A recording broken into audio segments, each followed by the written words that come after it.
بسم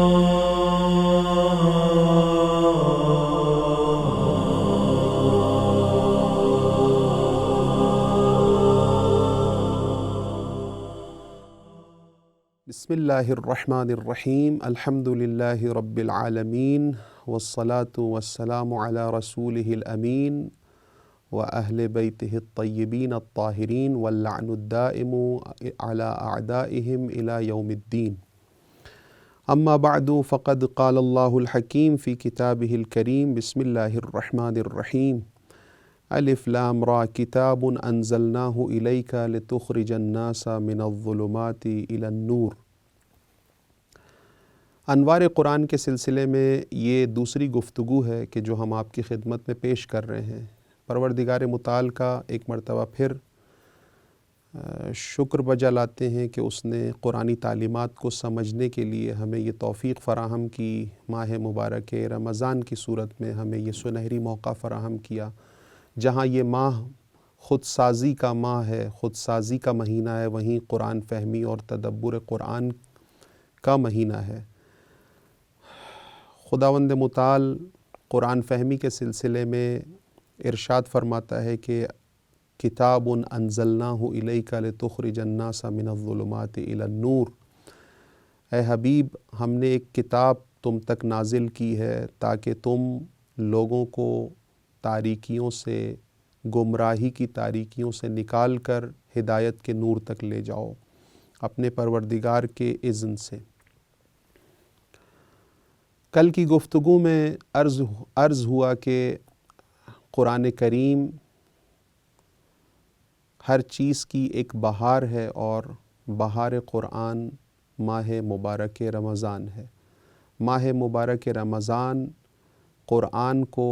دلوں میں دوبارہ زندہ کرنے کا مہینہ ہے،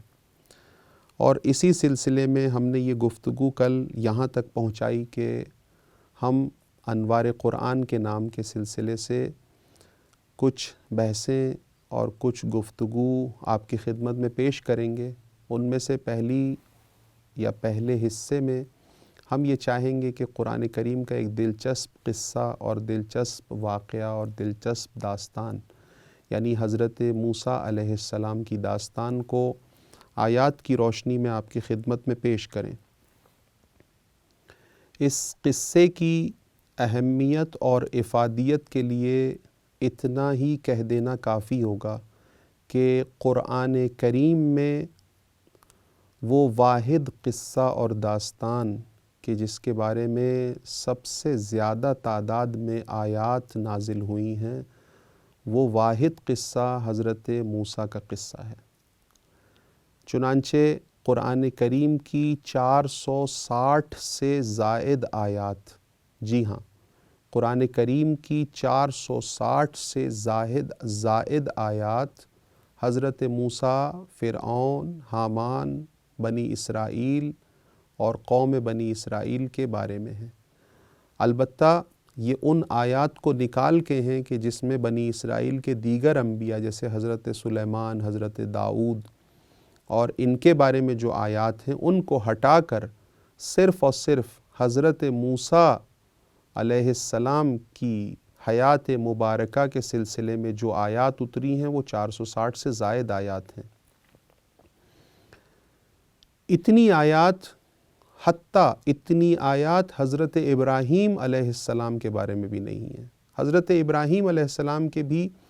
زندگی کے مختلف مراحل کو بیان کرنے والی مجموعی آیات کی تعداد 197 آیات ہیں۔ اسی طرح سے تیسرے نمبر پہ حضرت نوح کے بارے میں 113 آیات مجموعی طور پہ نازل ہوئی ہیں۔ حضرت یوسف علیہ السلام جن کے بارے میں پورا ایک سورہ نازل ہوا ہے، اگر اس سورے کی وہ آیات کے جو حضرت یوسف کے بارے میں ہیں ان کو اگر شمار کیا جائے تو وہ 100 بنتی ہیں۔ اس طرح سے دیگر انبیاء بھی اسی طرح سے، یعنی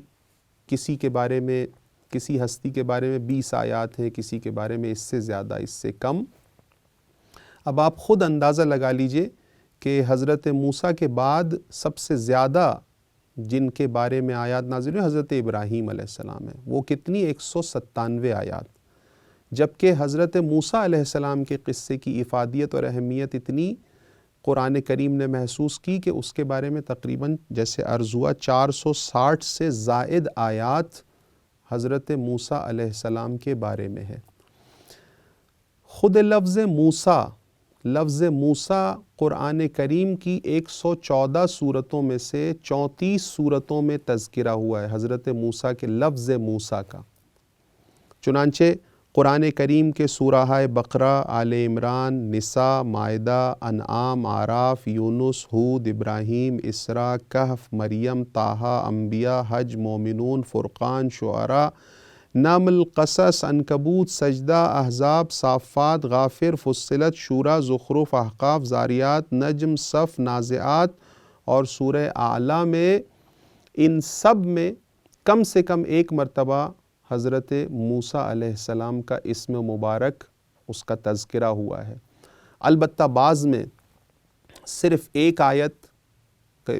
اکتفا کر دیا گیا ہے، یعنی اس سورے میں فقط ایک آیت ہے جو حضرت موسیٰ کی داستان اور ان کے قصے سے متعلق ہے۔ لیکن کچھ سورے ایسے ہیں کہ جس میں نہ صرف یہ کہ صرف ایک مرتبہ نام نہیں آیا بلکہ کئی آیات جس کو ہم ابھی آپ کے سامنے پیش کرنے جا رہے ہیں تکرار ہوئی ہے، تفصیلی طور پر ذکر ہوئی ہے۔ تفصیلی طور پر قرآن کریم میں مجموعی طور پہ 8 سوروں میں حضرت موسیٰ کا نسبتاً تفصیل کے ساتھ ذکر آیا ہے۔ اب کسی میں کم تفصیل ہے اور کسی میں زیادہ تفصیل ہے۔ چنانچہ سورہ بقرہ سے شروع کرتے ہیں۔ ترتیب سور سے اگر ہم شروع کریں سوروں کی ترتیب کے لحاظ سے تو سورہ بقرہ پہلا وہ سورہ ہے جس میں ہمیں 59 کے قریب آیات حضرت موسیٰ اور ان کی قوم سے متعلق ملتی ہیں۔ البتہ ہم کل کی گفتگو میں انشاءاللہ یہ عرض کریں گے کہ حضرت موسیٰ کی حیات مبارکہ پیچ و خم سے گزرتی ہوئی کہاں تک پہنچی، کن مراحل سے شروع ہوئی اور کن مراحل کو طے کرتے ہوئے سر انجام کہاں تک پہنچی، اور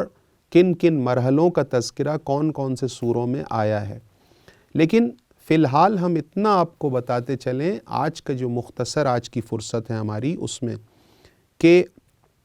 اگر ہم قرآن کریم میں نگاہ کریں تو سورہ بقرہ وہ پہلا سورہ ہے جس میں حضرت موسیٰ کا تذکرہ آیا ہے، وہ بھی تفصیل کے ساتھ۔ عرض ہوا کہ 59 کے قریب آیات حضرت موسیٰ اور ان کی قوم کے بارے میں ہیں۔ اسی طرح سے دوسرے نمبر پہ جو سورہ جس میں نسبتاً تفصیل کے ساتھ بلکہ میں کہوں گا جو سب سے زیادہ تفصیلی طور پر جو تذکرہ ہوا ہے، یعنی کوانٹٹی کے لحاظ سے سب سے زیادہ آیات اور سب سے بڑی آیات جس سورے میں ذکر ہوئی ہے حضرت موسیٰ کے قصے کے متعلق، وہ ہے سورہ اعراف، قرآن کا 7واں سورہ۔ قرآن کے 7ویں سورہ اعراف میں حضرت موسیٰ کا تذکرہ سب سے زیادہ تفصیل کے ساتھ ہوا ہے۔ البتہ جب ہم کہتے ہیں تفصیل کے ساتھ تو ہو سکتا ہے ممکن ہے کہ آیات کی تعداد کے لحاظ سے سورہ اعراف سے زیادہ سورہ شعراء کی آیات ملیں گی یا سورہ طٰہٰ کی آیات ملیں گی، لیکن سورہ اعراف کی آیات طولانی ہونے کے اعتبار سے ہم یہ کہہ رہے ہیں کہ نسبتاً سب سے زیادہ تفصیل سورہ اعراف میں ہے۔ اس کے بعد تیسرے نمبر پہ سورہ طٰہٰ ہے۔ سورہ طٰہٰ میں 90 آیات حضرت موسیٰ، سورہ اعراف میں 61 آیات ہیں، سورہ طٰہٰ میں 90 آیات ہیں، سورہ شعراء میں 59 آیات ہیں، سورہ قصص میں تقریباً 41 آیات ہیں، اور پھر یہ 5 سورے جس میں اتنی بڑی بڑی تعداد میں حضرت موسیٰ کے متعلق تذکرہ ہو رہا ہے۔ آخر میں 3 سورے ہیں، سورہ غافر، سورہ کہف اور سورہ یونس کی جس میں بالترتیب 24، 22 اور 20 مرتبہ حضرت موسیٰ کی داستان اور داستان سرائی کی گئی ہے۔ آپ اسی سے ملاحظہ کر سکتے ہیں کہ مجموعی طور پہ قرآن کریم میں 460 آیات جس واقعے سے متعلق ہوں اس کی اہمیت اور افادیت کا کیا عالم ہوگا۔ ظاہر سی بات ہے قرآن کریم کوئی تاریخ کی کتاب نہیں ہے، قرآن کریم ہدایت کی کتاب ہے۔ قرآن کریم کو اگر کل کی گفتگو میں ہم یہ بھی عرض کریں گے قرآن کریم کی قصہ گوئی کے اہداف کیا ہوتے ہیں، یعنی جب بھی قرآن کریم گزشتہ امتوں کا تذکرہ کرتا ہے تو اس وقت انسانیت کے لیے ہدایت کے کون سے سبب ہوتے ہیں، اس میں ہدایت کے کون سے محور ہوتے ہیں، اس میں کون سے اصول پائے جاتے ہیں، اس میں وہ ہم کل عرض کریں گے۔ تو اس بنا پہ ہم نے